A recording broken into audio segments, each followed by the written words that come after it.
in order to keep the clean environment, what efforts is Renault doing and Nissan doing to make sure that we do not end up with the environmental disaster on the back end? Yeah, that's a great question. I'm going to tell you that there are two parts of it, which is how you handle the batteries.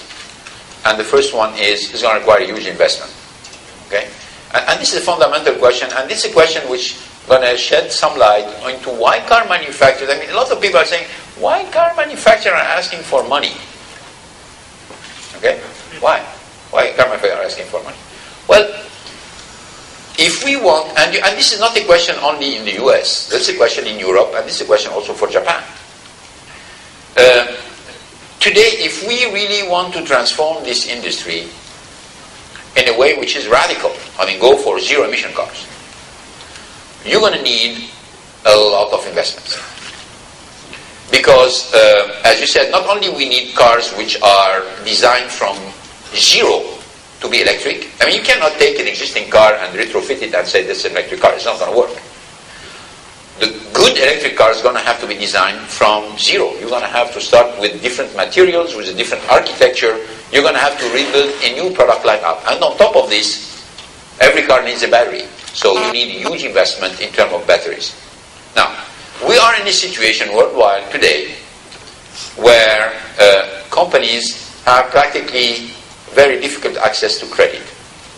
So how can you engage into a program where you're going to be investing massively for batteries, for new cars, zero emission, at the moment where the financial market doesn't care about it, and the financial market is just lending you money only on the short term at a very high interest rate? It's impossible.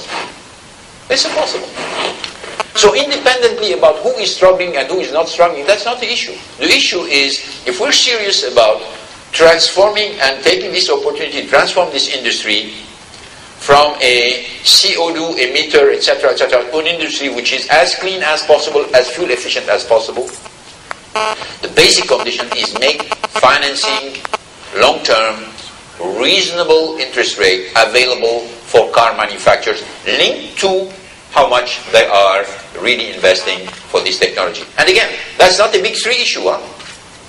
That's valid for the European, that's valid for the Japanese. And I'm very glad personally to see that the US government has been the first government to act into it by allowing $25 billion to support the efforts of the car manufacturers in the United States to transform their product into more fuel efficient product. That's the right way to go. Because recognizing the fact that the industry today is unable to finance itself massively in order to make this transformation. Maybe it's going to be different 2 years down the road.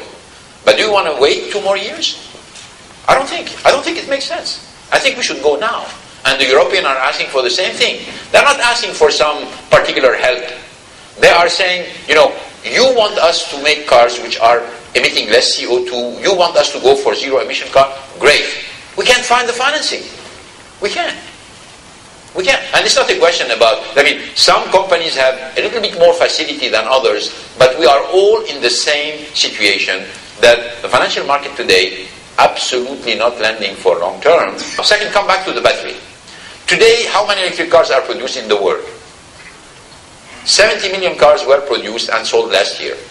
From the 70 million, let me be optimistic, maybe 50,000 golf cars and 50,000. What we're talking about here is moving to at least 10% of the world car market in electric cars. At least 10%. 10% makes 7 million cars. You're going to need to invest for 7 million batteries, and you're going to need to invest for 7 million cars. So it's a huge investment. It's a lot of things. I think it's a bold and it's a very good thing for the future, but we need to start it. Now, the batteries. We have absolutely no intention to sell the battery.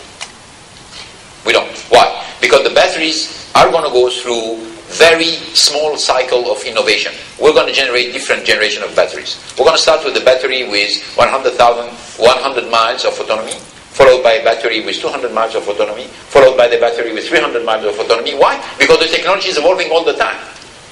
So we don't want to burden the customer with, okay, you have the old battery, I'm sorry for you, you're not going to have to carry it for 6 years. No. No, no. We're going to tell them, look, you buy the car. You buy the car. We lease you the battery. Okay, you pay $100 per month, you have the battery. And you know what? If there is a new battery coming, you come back, we change it. You pay a lease, the battery is ours. Which allows us on top of this to recycle the batteries. Because we need to make sure that these batteries are not going to be all over the place. We need to take back the battery, recycle them, reuse some of the material, and make sure the consumer is not worried about, do I have the first generation, second generation, third generation of battery. Every time you have a new generation, I can have the new battery because anyway, I'm leasing it. This is a material which is highly valuable and which can be, if it's not processed in the right way, can become very toxic. So it's going to be our responsibility to maintain the cycle and get back the battery, which means we still own the battery that will be leasing.